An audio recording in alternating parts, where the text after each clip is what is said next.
My dad taught me to hunt when I was 13. The forests around Bloomington were my training ground, and he was my quiet guide. He wasn't one for words, but in the hush of an Illinois dawn, waiting for deer to slip through the morning mist, he taught me what really mattered. Patience, keen observation, reverence for the wild and its inhabitants. By 17, I could track deer through thick woods, field dress a buck with steady hands, and move through underbrush quieter than the rabbits darting above. While other teens were lost in video games or hanging out at the arcade, I was studying paw prints in riverbank mud or honing my aim at the local range. Some kids called me weird, but I didn't mind. Nothing matched the thrill of being alone in the forest, self-reliant, connected to something raw and timeless. College took me to Southern Illinois University for civil engineering, a practical move.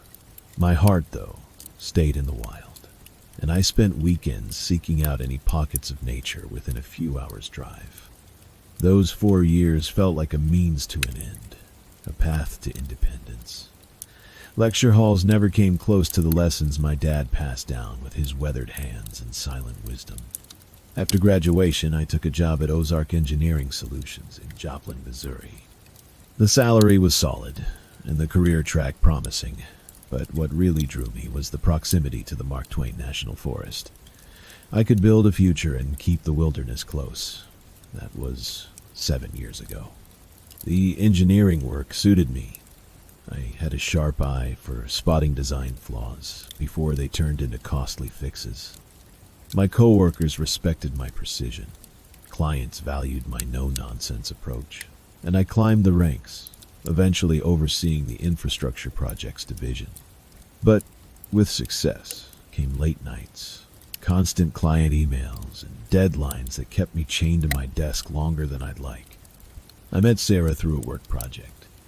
She was a landscape architect on a community center development, and I noticed her immediately, not just for her striking green eyes or her poised presentations, but for her meticulous attention to every detail. We were married within 2 years, settling into a cozy home in a quiet Joplin suburb with good schools nearby, though kids weren't yet on our radar. Sarah didn't share my passion for the outdoors. Growing up in St. Louis, she viewed nature as manicured parks, not a place to immerse yourself. She joined me on a couple of hikes early on, but her discomfort was obvious swatting at bugs, her smiles tight and forced.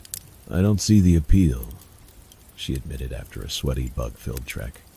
"We've got a comfy home. Why spend your weekends scratched up and exhausted?" I tried to describe the sense of belonging, of being part of something bigger, but my words fell short. So we found a balance. My wilderness trips became solo outings, while our time together focused on home renovations, dinners with friends, and occasional urban escapes. It mostly worked. But without regular time in the woods, a piece of me started to wither. I carved out at least one weekend a month for the forest, sometimes squeezing in a day trip during quieter winter months. Sarah never objected, though I'd catch a hint of concern when I checked my pistol before leaving. "Do you really need that?" she asked the first time she saw me pack it. "Probably not," I said, sliding the .357 into its holster. "But out there, you're ready for anything." The last week of October was brutal at work. A major project fell apart due to a budgeting error, not my team's fault. But I was stuck in tense meetings, navigating office politics and blame games. By Friday, I was hollowed out, my mind frayed. I needed the woods more than ever. That evening, after a quiet dinner with Sarah, I scoured hiking forums for something fresh. The usual trails near Joplin felt too familiar. I wanted to get lost in a new place. On a Missouri hiking site, I stumbled across a thread about a secluded stretch of the Ozark Trail in Mark Twain National Forest, about 2.5 hours southeast. "Hardly anyone out there, especially this time of year," one poster wrote. 8-mile loop with stunning ridge views. Not too grueling, but remote enough to feel like you've ditched civilization. Photos showed white triangle, markers guiding the path through dense pine and oak. It looked ideal, challenging, but manageable. Commenters mentioned sightings of deer, foxes, and even rare bobcats. I mapped the drive. Just under 3 hours to the trailhead. If I left at dawn, I'd start hiking by first light, finish by mid-afternoon, and be home for dinner. Sarah had brunch plans with friends, so the timing was perfect. I packed carefully that night, spreading my gear on the spare bed.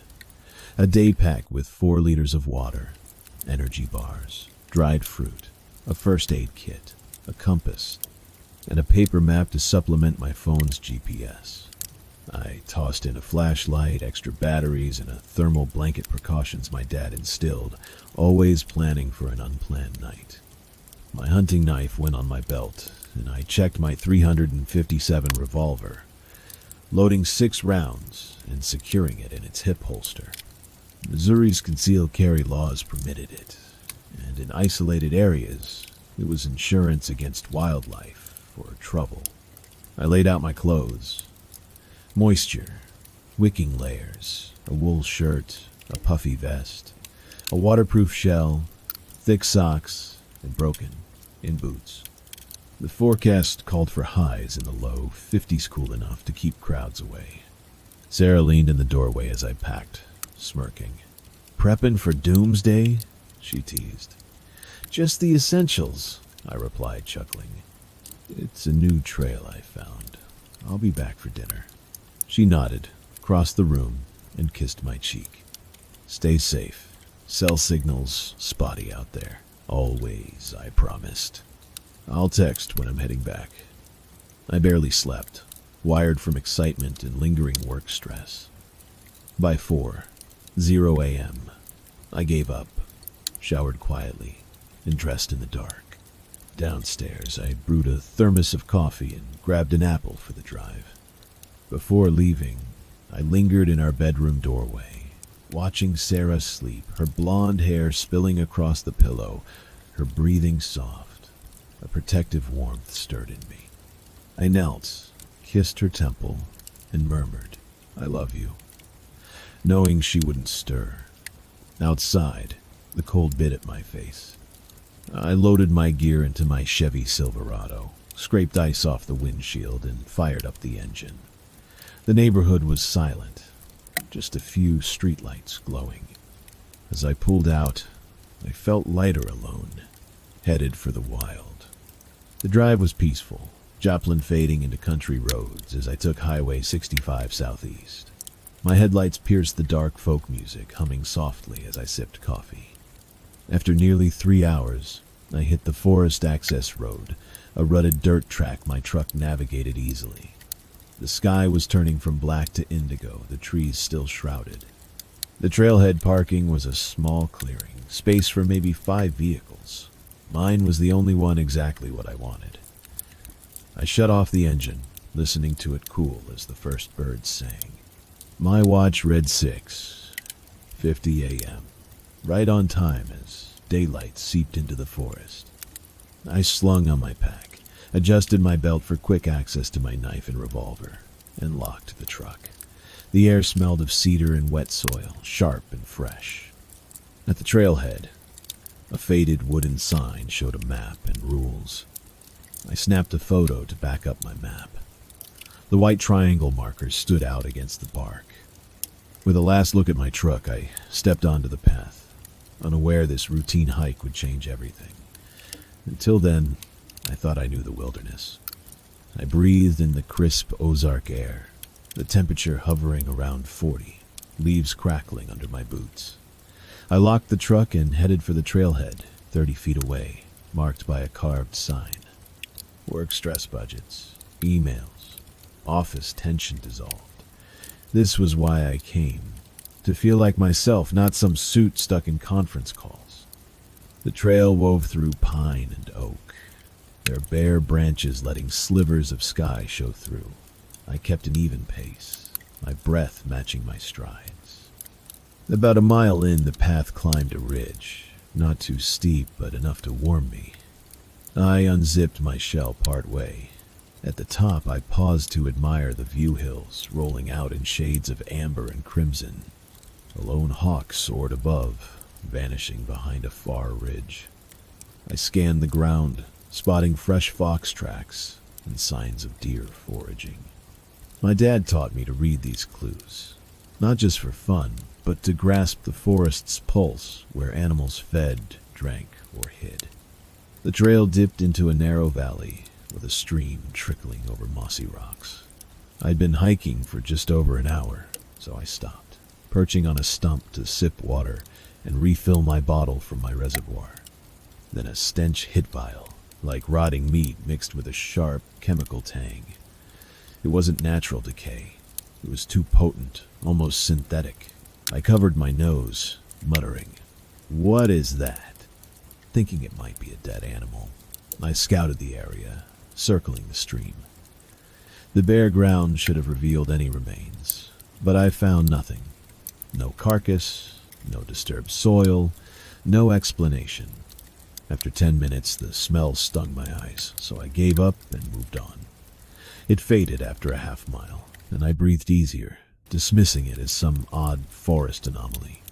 The trail thickened, then opened at the foot of a 40-foot limestone bluff, its layered stone etched with water-worn grooves and small alcoves. The late morning sun hit it perfectly, so I stopped to take photos, thinking Sarah might draw inspiration for her designs.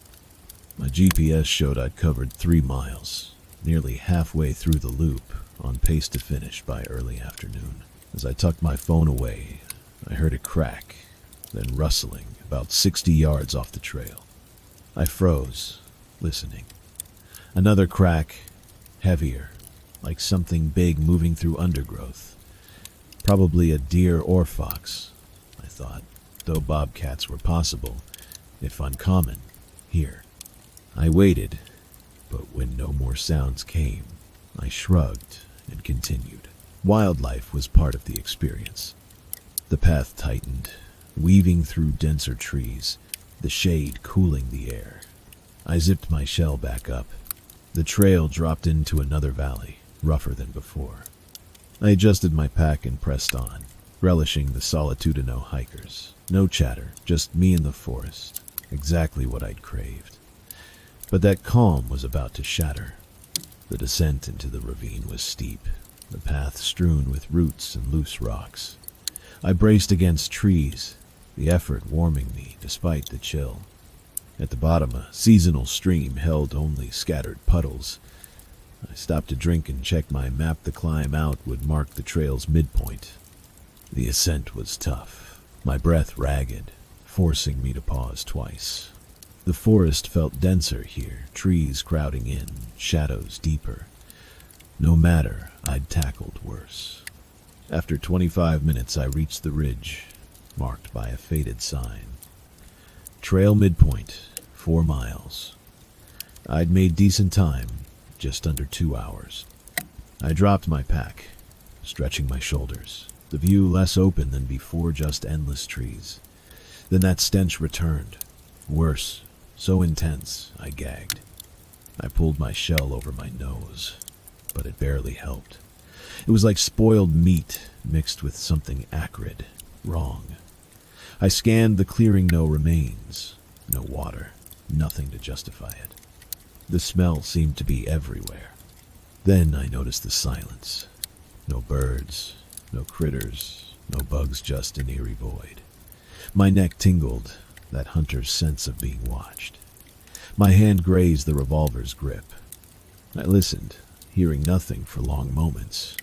Then, a branch snapped behind me, maybe 40 yards down the trail, too heavy for a fox. Another snap, then the sound of something large pushing through brush. My mind raced. Bobcat, maybe a stray boar. Both could be dangerous if cornered. I drew the revolver. "Hey!" I shouted, my voice sharp in the quiet. "Make some noise." Animals usually bolt if they know you're there. No reply. Just more movement, now circling to my right, toward the trail ahead. The stench grew choking, Nothing like a bobcat's scent. I backed away, revolver steady.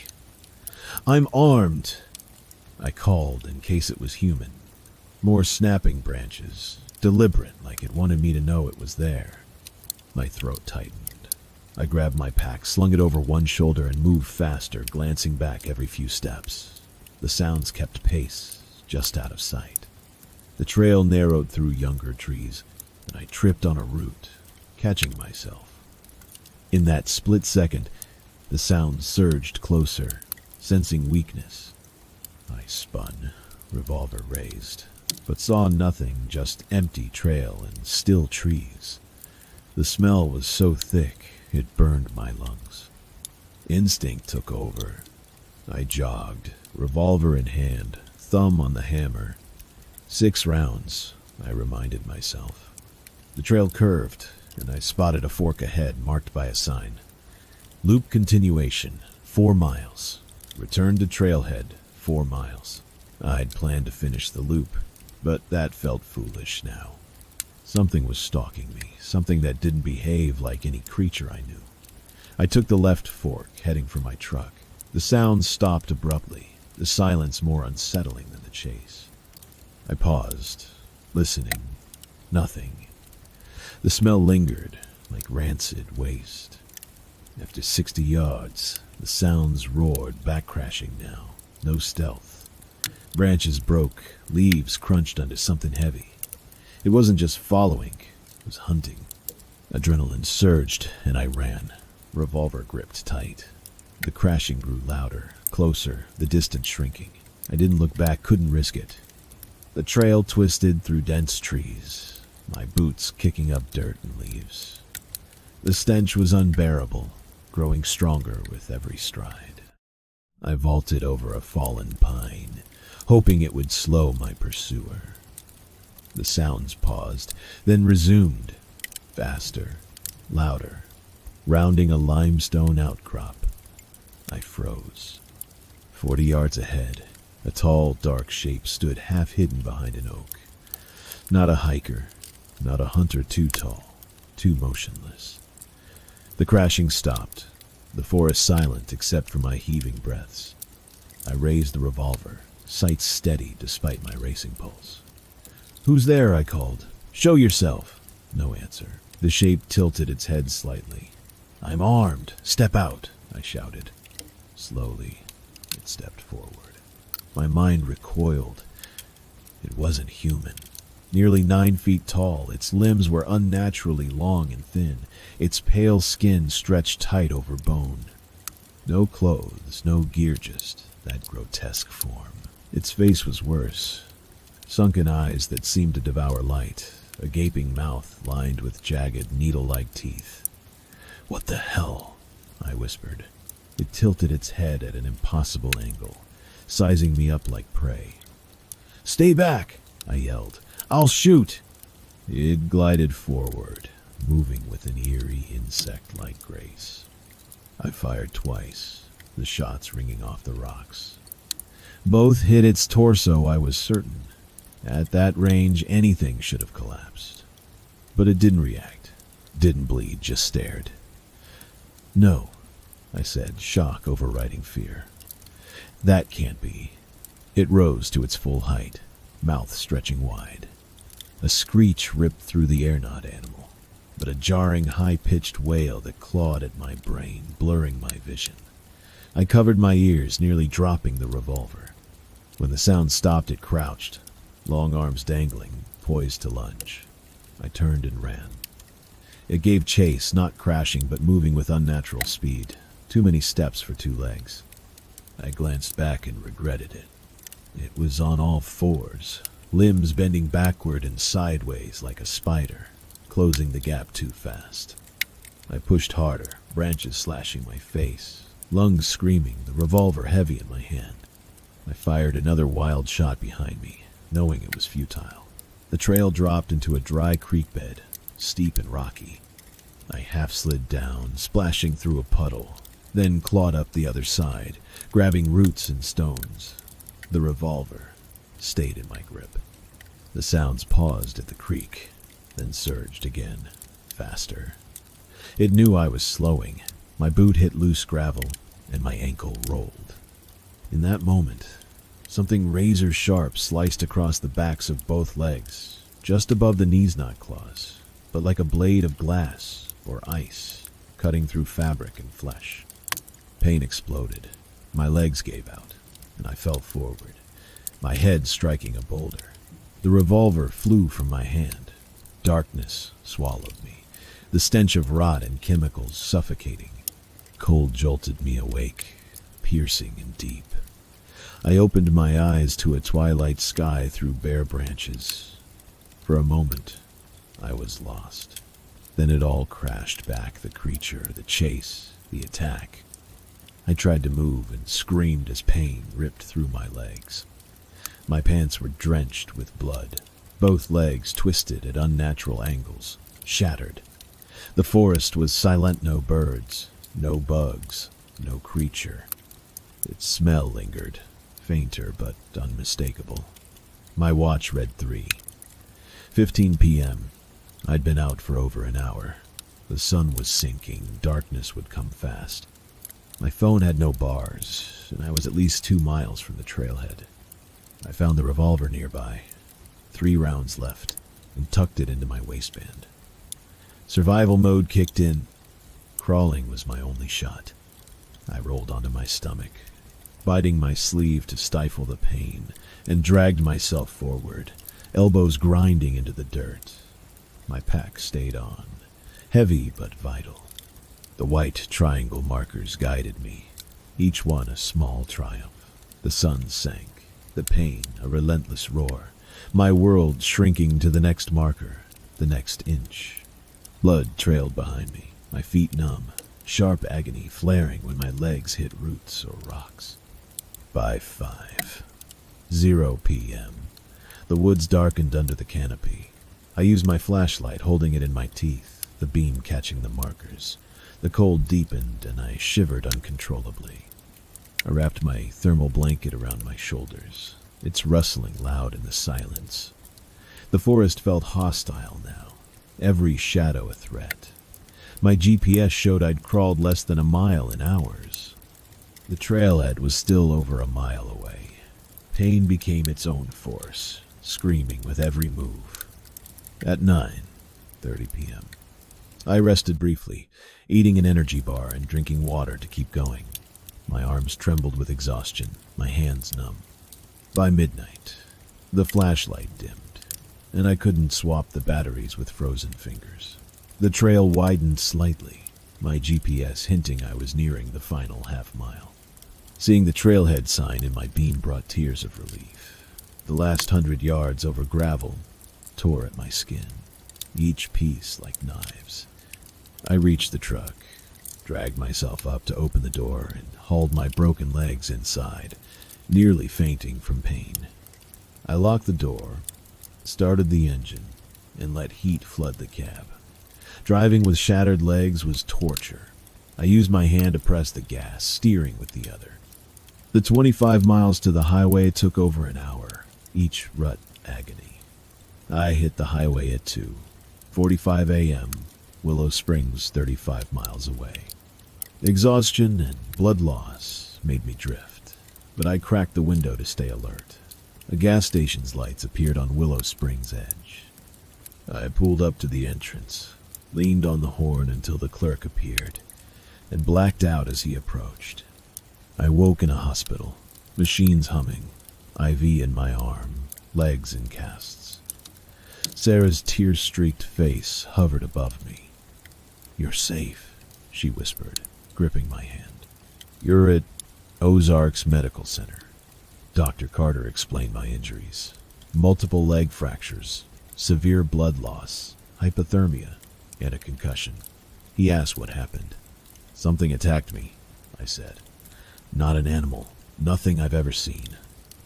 I described the creature, its height, pale skin, sunken eyes, and jagged teeth. The doctor's expression turned skeptical, suggesting my concussion caused hallucinations. I insisted, "I shot it twice, point blank. The bullets did nothing." Police questioned me later, nodding, but doubtful. Could it have been a bobcat? One asked. Bobcats don't stand 9 feet tall. Bullets don't just pass through them, I said. They promised to check the trail, but I knew they'd find nothing. No blood, no casings, no proof. Sarah stayed with me, supportive but uncertain. You don't believe me, I said. She paused. I believe something attacked you, but the blood loss, the concussion, it can distort things. I didn't argue. How could I prove it? I stayed 4 days, diagnosed with compound fractures, lacerations, hypothermia, and a concussion the attack blamed on an unknown predator. As I lay there, one truth sank in. The wilderness I'd loved wasn't what I thought.